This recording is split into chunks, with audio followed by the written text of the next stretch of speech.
Selamat pagi semuanya. Oke, hari ini kita akan melanjutkan kembali materi kuliah tentang pemrograman web. Nah, hari ini kita akan belajar yang baru, yaitu tentang dynamic web. Tetapi sebelum kita belajar dynamic web, kita akan mengetahui dulu apa yang namanya web hosting. Jadi selama ini, waktu kita masih buat program, kita latihan pemrograman web, kita bisa ketik programnya pakai notepad, lalu kita bisa melihat hasilnya langsung di komputer kita. Tetapi orang lain di berbagai tempat yang lain tidak bisa melihat web yang kita buat. Kenapa? Karena webnya belum di hosting. Nah, oleh karena itu kita harus melakukan terlebih dahulu yang namanya hosting. Hosting adalah suatu tempat untuk menaruh semua data-data yang ada di website yang kita buat. Seperti kita tahu, dalam website bisa dapat berisi macam-macam gambar, video, tulisan, plugin, script, dan sebagainya. Nah, pada saat website kamu dibuka oleh orang lain, data-data yang ada di website kamu akan ditampilkan. Jadi, semua program HTML, lalu ada gambar, ada JavaScript, dan seterusnya, itu kita harus hosting ke dalam satu web server. Nah, untuk melakukan hosting itu ada dua, mungkin ada yang berbayar, ada yang tidak berbayar. Ini sebagai contoh. Ini salah satu perusahaan hosting namanya Keywords, kebetulan ini di Bandung lokasinya. Nah, menawarkan beberapa tipe hosting mulai dari yang murah sampai yang mahal. Contohnya di sini, ini yang paling murah gitu ya. Kita bisa melakukan hosting dengan biaya 14.500 per bulan dengan kapasitas 1 GB. Jadi program-program kita, HTML kita, gambar, mungkin di dalam HTML biasanya kan banyak gambar, atau kita malah masukkan video. Nah, itu maksimal 1 GB. Lalu kemudian unmetered quota bandwidth artinya adalah, di sini ada unmetered quota bandwidth artinya adalah setelah kita hosting tentu banyak orang buka. Si A, si B, si C di berbagai belahan dunia mungkin membuka website yang kita buat. Nah, setiap kali ada orang membuka website kita, itu namanya adalah bandwidth kuotanya terpakai. Nah, ada beberapa hosting yang kuota bandwidthnya dibatasi, misalnya 10 GB, 100 GB. Nah, kalau sudah 10 GB artinya udah banyak orang yang membuka website yang kita buat, kuota bandwidthnya sudah habis, maka website kita tidak bisa lagi dibuka oleh orang lain. Tetapi ada juga bandwidthnya itu ada yang unmetered. Unmetered itu tak terbatas. Jadi mau 1.000.000 orang yang buka website kita, 1 miliar orang yang buka website kita bisa buka terus. Beda dengan kalau ada kuota. Jadi kalau misalnya website kita misalnya sekali buka 1 mega gitu ya. Kalau ada 100 orang buka, maka bandwidthnya itu udah terpakai 100 mega.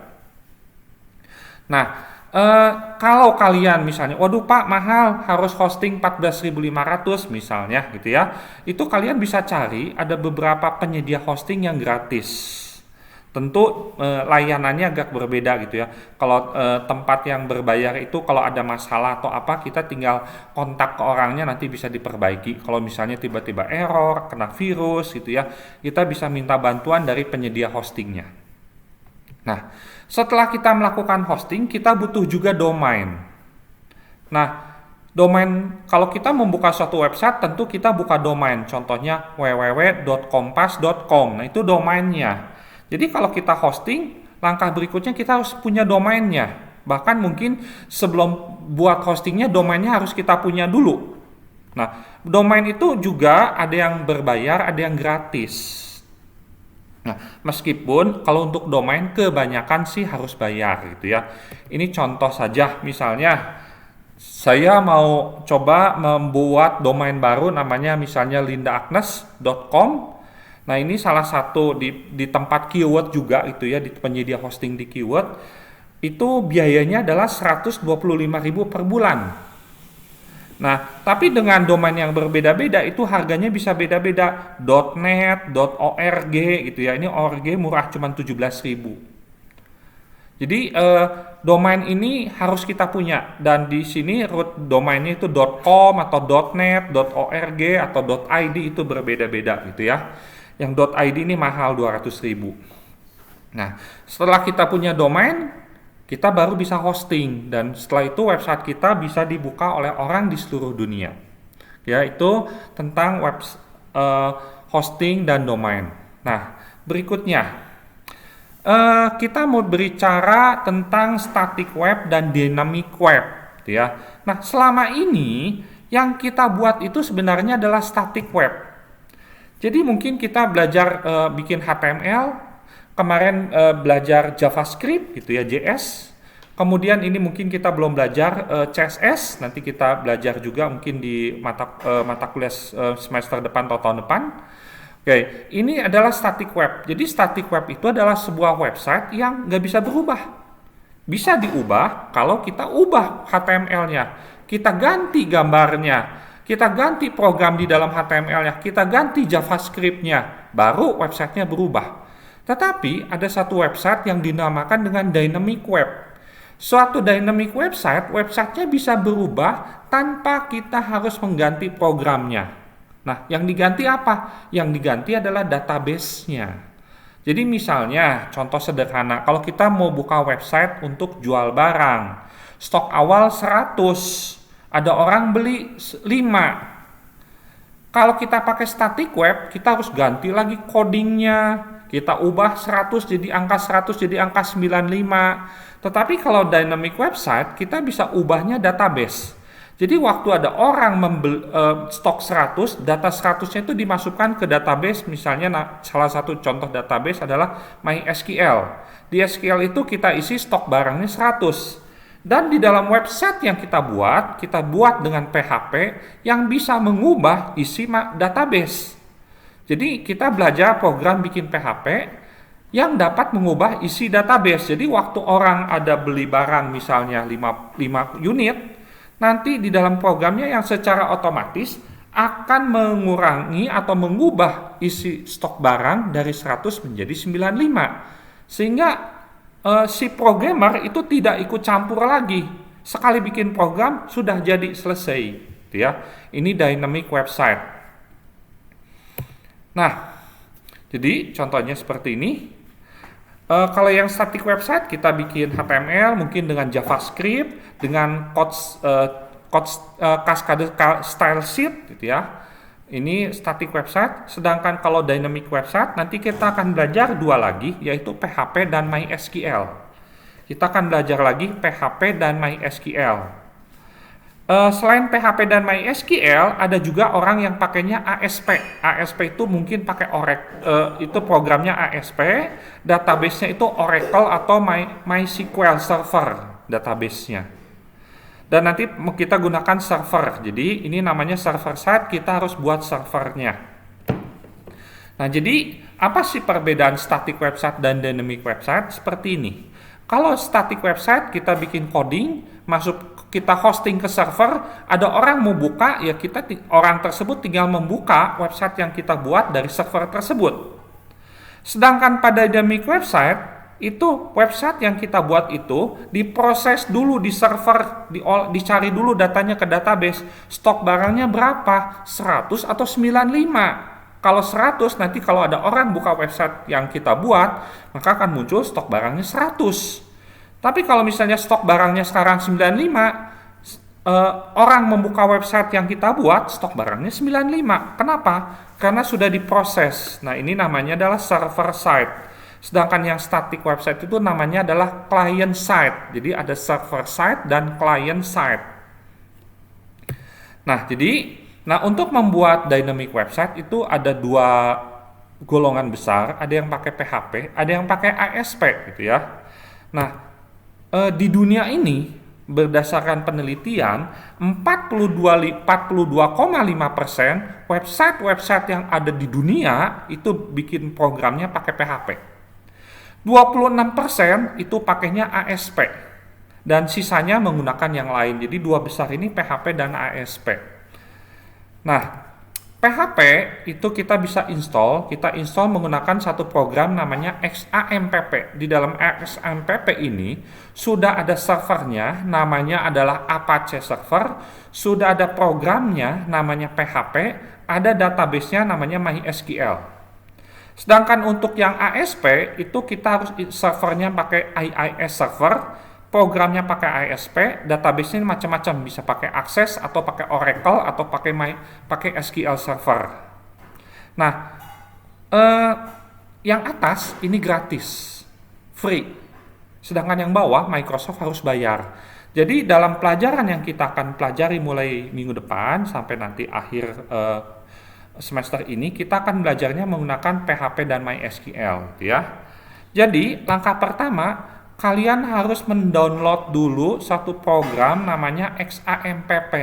Kalian bisa buka websitenya gitu ya, ke XAMPP itu ya, atau apacefriends.org index.html. Kalian download.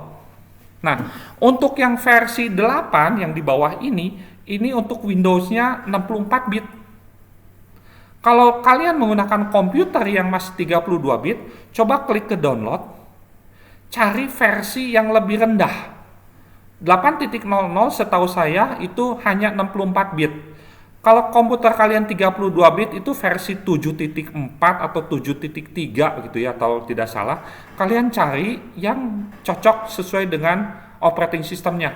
Pas saya pakai Linux gitu ya, pakai XAMPP-nya yang Linux gitu ya. Atau pas saya pakai Macintosh, XAMPP-nya yang OS X yang buat Macintosh. Jadi download XAMPP yang sesuai dengan operating systemnya. Untuk yang Windows tolong perhatikan 64 bit atau 32 bit. Yang 32 bit itu belum ada yang versi 8-nya. Setahu saya mungkin versi 7.3 atau 7.4. Kalian klik ke download, nanti di-download. Nah, setelah di-download, kalian install. Gitu ya. Nanti muncul seperti ini, ada setup-nya. Kalian next aja. Muncul window kedua, di sini pilihannya banyak. Kalian next lagi aja. Muncul nanti drive-nya. Drive-nya itu C XAMPP gitu ya. Ini biarin aja di C garis miring XAMPP, di next. Muncul nanti bahasanya bahasa Inggris saja nggak apa-apa ya. Muncul next lagi. Nanti muncul ada di sini install Bitnami. Bitnami sebenarnya tidak perlu gitu, nggak perlu dicek, nggak usah di checklist lah di sini. Tapi biasanya terinstall tapi nggak apa-apa. Ready to install, klik next.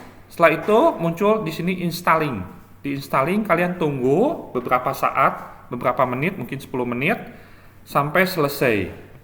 Nah, setelah selesai kalian bisa lihat dua kemungkinan. Satu di sini, kebetulan saya pakai Windows 10. Nanti di sini di XAMPP ada XAMPP control panel.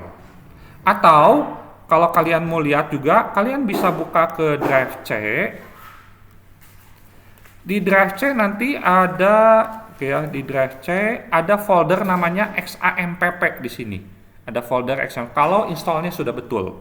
Ya, nah kalau sudah, kemudian kalian klik ke sini XAMPP control panel. Nanti muncul control panelnya di sini.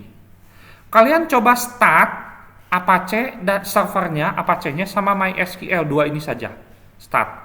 Kalau kebetulan komputer kalian muncul security alert seperti ini, klik allow aja ya, diberi akses, jangan di decline, dikasih akses. Jadi dua ini aktif. Nah, setelah dua ini aktif, untuk mencobanya, XAMPP-nya sudah jalan atau belum, kalian coba buka browser. Nanti di bagian URL ketik localhost pakai C, jangan ada spasi, localhost. Nanti akan muncul tampilan seperti ini. Meskipun internetnya dimatikan itu ya, kalian bisa matiin internetnya, sudah nggak usah pakai internetnya lagi. Kalian matikan, ketik localhost, muncul seperti ini. Jadi ini aksesnya bukan dari internet, tapi dari komputer kalian sendiri, localhost. Muncul seperti ini, dan kita coba sekali lagi, buka browser lagi, lalu kalian ketik localhost garis miring php myadmin. Nanti muncul tampilan seperti ini. Oke ya. Nah, kalian coba dulu untuk hari ini adalah untuk instalasinya. Jadi saya tidak akan lanjutkan dengan program PHP-nya. Program PHP-nya kita akan lanjutkan minggu depan untuk pertemuan berikutnya. Kalian belajar instalasinya, ya. Jadi sampai sini, kalau sudah selesai gitu ya, kalau kalian lihat di sini nanti,